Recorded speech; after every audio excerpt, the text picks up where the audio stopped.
Olá, sejam todos muito bem-vindas, novamente, muito bem-vindos a mais uma entrevista direto aqui do Secov, Sindicato de Habitação dos Condomínios, das Imobiliárias. E hoje nós temos uma pessoa muito especial, a primeira vez que está aqui com a gente, que é a Giovana Ferro Moraes, que é gerente da 2ª Câmara de Conciliação e Arbitragem de Goiânia, 2ª CCA-GO. Ela é do tempo em que a Câmara se chamava Corte de Arbitragem, tanto tempo que tem. Queria que você começasse contando, a Corte está completando 28 anos, queria que você contasse um pouco da história da criação da Corte, para que ela serve. Olha, nossa 2ª Corte de Conciliação e Arbitragem, que hoje chamada de 2ª Câmara de Conciliação e Arbitragem, ela surgiu lá em 1996, com o finado... Muitos de vocês não eram nem nascidos ainda. 1996, com o finado desembargador Vitor Barbosa Lenza, que na época era juiz de direito e idealizador e amante das conciliações e da lei de arbitragem, que também é de 1996. Então, logo depois da lei de arbitragem, que é a 9.307/96, o doutor Vitor Lenza foi o idealizador da lei da arbitragem e trouxe aqui para Goiás, que ele era juiz, e trouxe aqui para o TJ-GO essa ideia de fundar as câmaras de conciliação e arbitragem. Na época, Corte. Na época, Corte. Então, lá em 1996, foi um convênio entre o Tribunal de Justiça do Estado de Goiás, Secov Goiás, através do presidente, na época também, Marcelo Baiol Carneiro, doutor Israel Barreto Rocha, que era nosso superintendente, e o então presidente do Tribunal de Justiça do Estado de Goiás, que era o doutor... Como é que chamava? Era o... Gente, eu estava com o nome... Enfim. O presidente do Tribunal de Justiça da época e o presidente da OAB Goiás da época. Os três se juntaram e tiveram essa ideia de fazer um convênio e criarem a 2ª CCA-GO, para resolver os litígios, né, que diziam respeito aos direitos imobiliários e condominiais. Giovana, e hoje não tem mais esse convênio de todo mundo? Como que é hoje? Sim, o convênio, ele terminou em 2018. O Tribunal de Justiça, juntamente com o CNJ, entendeu que não poderia existir essa parceria público-privada. Mas, mesmo assim, nós continuamos o convênio entre o Secov Goiás e a OAB Goiás, que existe até hoje. Tá, Giovana, agora, eu me lembro das entrevistas lá no início do Dr. Vitor, ele sempre muito, até na postura dele, assim, muito sério, né? Muito correto, pensando antes de falar, assim, colocava as palavras, assim, um bom orador, né? Colocava as palavras sempre corretas, e ele assim fazendo, não uma crítica, mas fazendo uma reflexão sobre, muitas vezes, a morosidade do sistema judiciário, né? E a Corte veio, né? Eu acho que na cabeça dele estava isso para acelerar, né, os processos e para que a justiça fosse feita mais rápida. Esse foi o conceito? Sim, a grande preocupação dele na época... Eu me lembro porque eu era estagiária naquela época, porque eu fazia direito, e fui funcionária mesmo, contratada desde 1999. Então, a grande preocupação do Dr. Vitor Lenza, juntamente com o presidente do tribunal, juntamente com o presidente do Secov, da OAB, era essa questão da morosidade da justiça e das altas custas processuais, que em Goiás sempre foram muito puxadas. Então, lá em 1996, o doutor Vitor Lenza, um grande juiz, que já tinha sido advogado também, pensou muito nisso e viu que com a lei de arbitragem, o litígio em si, né, poderia se resolver em 30 dias, 60 dias, o que ocorre hoje na 2ª CCA. Se as partes firmarem o acordo, o processo se encerra com 20 dias. Se for para instrução, o processo se encerra no máximo com 90 dias. Não esquecendo de falar com relação às custas, que não chegam nem a a 10% do valor das custas judiciais do Tribunal de Justiça do Estado de Goiás. Sendo que uma ação, independente do valor da causa, hoje na segunda CCA, o protocolo é R$200. Uma autocomposição, que é um acordo, o valor que se paga para fazer um acordo é R$180 de taxa fixa. O valor da causa na Justiça Estadual, eu nunca vi uma guia menor do que R$1.000.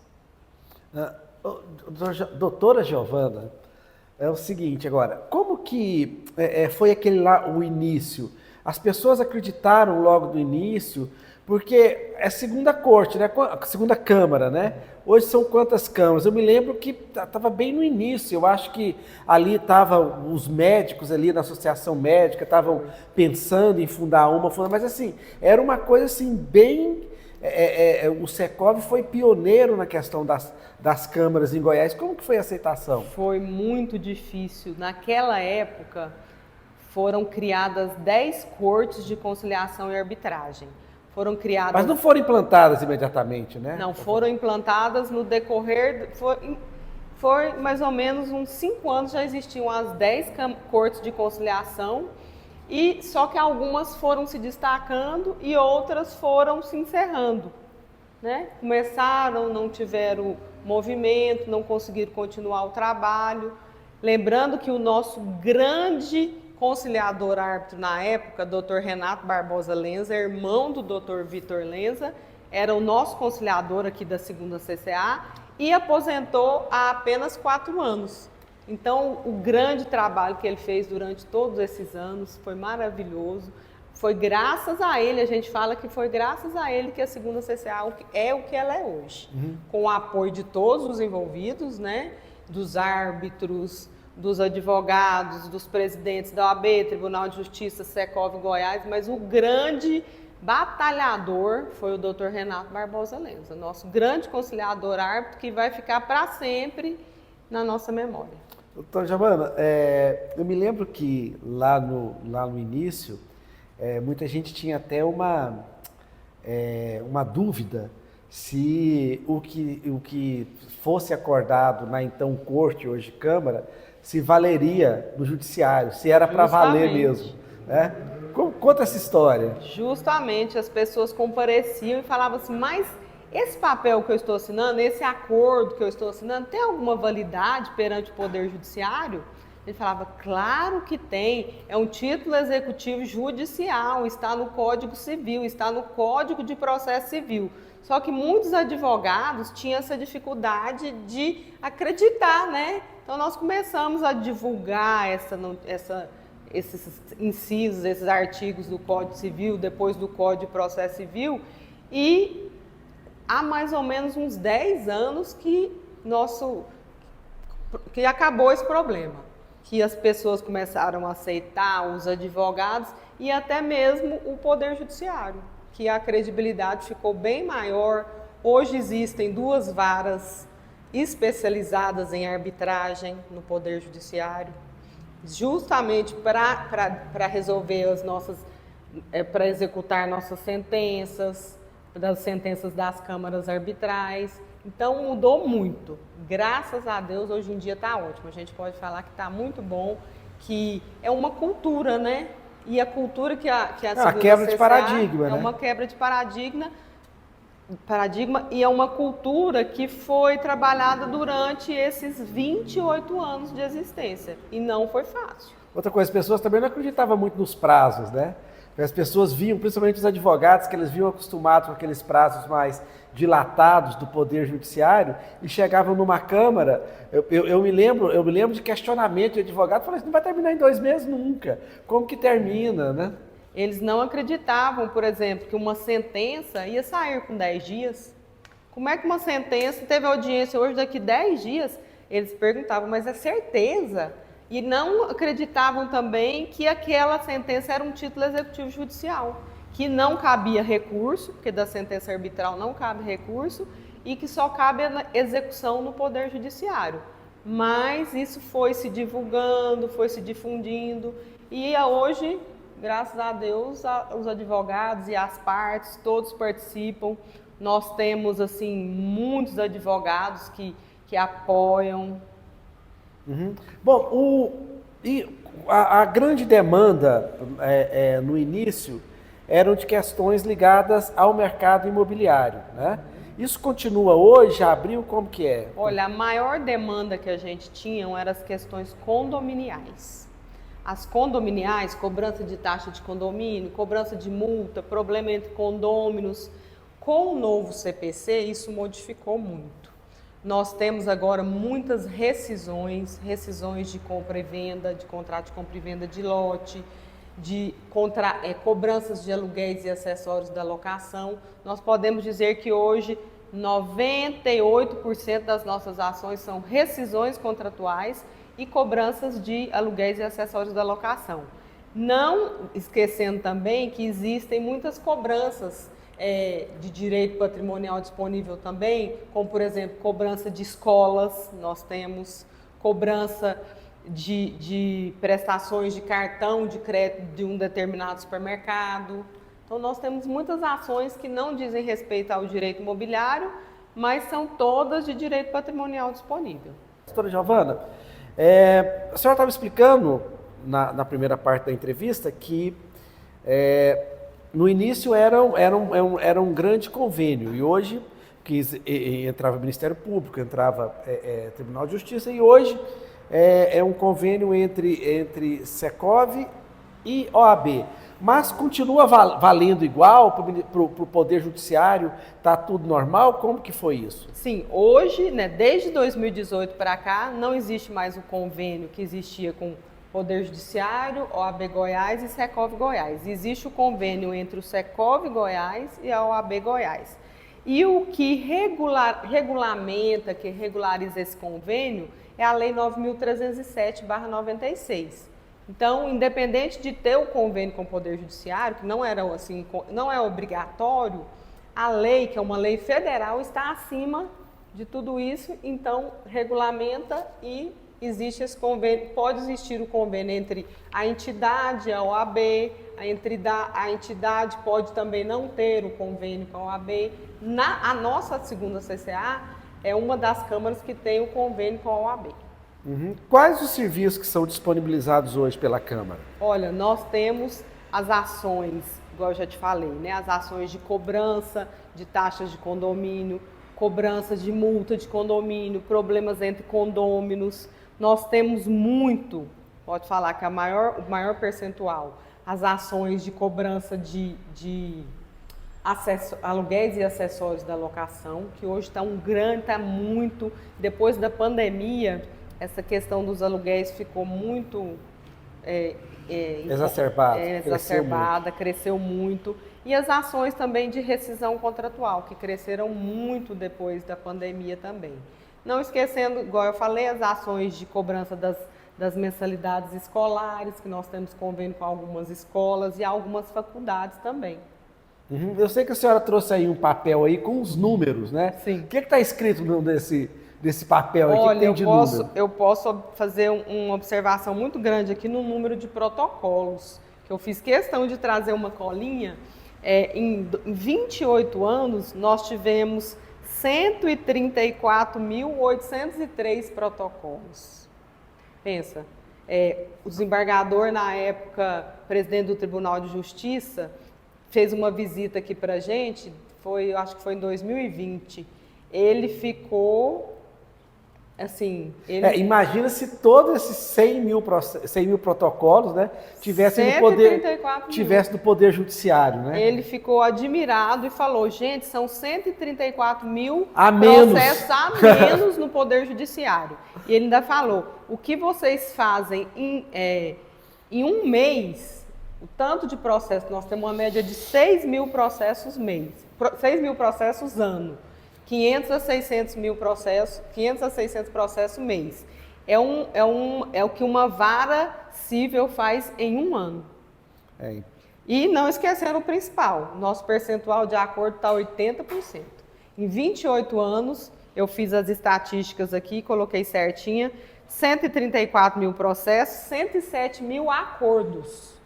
E 80% de êxito nos acordos. Uma grande média. Agora, para manter essa estrutura toda, é muita gente trabalhando? Como que é? Não. Nós temos 3 salas de conciliação, né? São 3 conciliadores, uma sala de instrução e os atendentes internos, assistentes administrativos. No total, nós somos 10 pessoas. Para isso tudo? 10 colaboradores. Para essa grande entrega, né? Tudo. Por que a Câmara, às vezes as pessoas falam que ela é uma corte-escola? Olha, eu estava até comentando com os meninos, nós temos esse apelido, a corte-escola do estado de Goiás. Ela tem esse apelido porque nós recebemos visitas o ano inteiro, nós recebemos visitas de câmaras arbitrais de outros estados, aqui do Brasil mesmo, e recebemos em 2019 a visita de uma câmara de Cabo Verde, da África, que veio aqui, conheceu, gostou muito, levou o nosso sistema de gerenciamento processual e o nosso regimento interno. E ela existe lá e está funcionando até hoje e funcionando muito bem. E disso para cá nós ficamos com esse apelido de corte-escola. Qual que é o caminho para quem quer entrar protocolar algum processo na corte? Como é que ele tem que fazer? De 2021 para frente, nosso sistema é todo online, né? Graças à pandemia, nós tivemos que nos adaptar. Foi muito bom, é tudo online, basta acessar nosso site, 2ccago.com.br, acessar nosso site, fazer 2 em numeral, né? 2ccago.com.br, cadastre seu processo, faz o cadastro do seu login e sua senha e entra com a reclamação. Tudo é gerado através do sistema, todos os boletos, tudo através do sistema.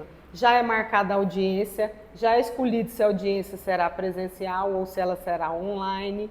E a gente já emite o convite para o comparecimento na audiência e a parte só comparece na audiência ou online ou presencialmente. Muito bom, admirável mundo novo. O que são essas ações itinerantes da Câmara? Olha, a gente faz muitas ações itinerantes.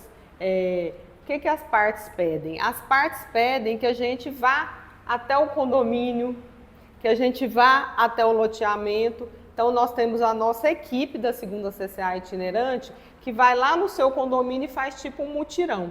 Nós estamos lá. Aí, o que cabe à parte? Por exemplo, o condomínio. O condomínio faz uma divulgação dentro do condomínio. Olha, todos os condôminos que estiverem atrasados, no dia 20 de junho, nós vamos fazer um mutirão aqui de conciliação. Quem quiser resolver o seu problema de inadimplência, é só comparecer, por exemplo, no salão de festa, que a 2ª CCA vai estar lá presente para homologar todos os acordos que vocês comparecerem e fizerem lá. Entendi. Então Agora, a gente faz essas homologações. Estou vendo aqui que a Corte participou do projeto Eu Escolho Conciliar, que é um projeto do Tribunal de Justiça. Como que é esse projeto e qual a participação da Corte? Justamente, nós compramos essa ideia, achamos uma ideia muito interessante, que esse projeto, ele quer pegar todas as ações em andamento no Poder Judiciário que digam respeito ao direito imobiliário e resolver através de conciliação. O que nós fizemos? Nós, através desse convênio, o TJ mandou 10 conciliadores aqui para a 2ª CCA. Nós fizemos um treinamento de 3 dias com esses conciliadores, explicando, mostrando como que são as nossas conciliações, como é que a gente chega num índice de 80% de acordo, falando um pouquinho sobre a rescisão, sobre a conciliação na ação de rescisão, a conciliação na ação de cobrança de taxa de condomínio, para que eles aprofundem mais e tentem resolver lá na conciliação. Doutora Giovana, é claro que ninguém mais, acho que no país inteiro, duvida, questiona o papel das câmaras, até como um desafogo, né, do judiciário. Mas eu pergunto para a senhora, o que mais tem para evoluir, o que mais tem para o futuro da Câmara aqui do Secov e das câmaras em geral? Olha, eu acho que a gente tem muito a crescer, muito a difundir essa questão da conciliação, da mediação, da negociação e da arbitragem, porque são os meios alternativos de solução de conflitos. sempre teve uma cultura... Mais rápido e mais barato, né? Mais rápido, mais barato, mais desburocratizado. A cultura é muito grande do litígio, né? Da ação, da briga judicial, da ação judicial. Então, nós temos que trabalhar muito para que as câmaras de conciliação difundam essa ideia da conciliação cada vez mais, da resolução através da arbitragem cada vez mais, porque o princípio geral da arbitragem, primordial da arbitragem, é a vontade das partes. Então, é muito melhor resolver entre um consenso, eu e você, do que alguém decidir para a gente. É verdade, é verdade. Bom, doutora Giovana, muito obrigado pela entrevista, parabéns pelo trabalho da segunda Câmara de Conciliação e Arbitragem. Nós que somos do início da corte, a corte ficou na nossa cabeça, a gente fala, às vezes até hoje, eu escrevo corte, vou fazer algum texto, eu escrevo corte ainda. E não mudou a sigla, né? Não mudou a sigla, tudo. Mas, mais uma vez, muito obrigado pela sua presença, parabéns pelo trabalho. Vamos ver, a corte está consolidada aí, acho que o futuro é bastante promissor. Muito obrigado. Nós que agradecemos. Muito obrigado pelo convite, pela entrevista e nos colocamos à disposição. Muito obrigado e até a próxima.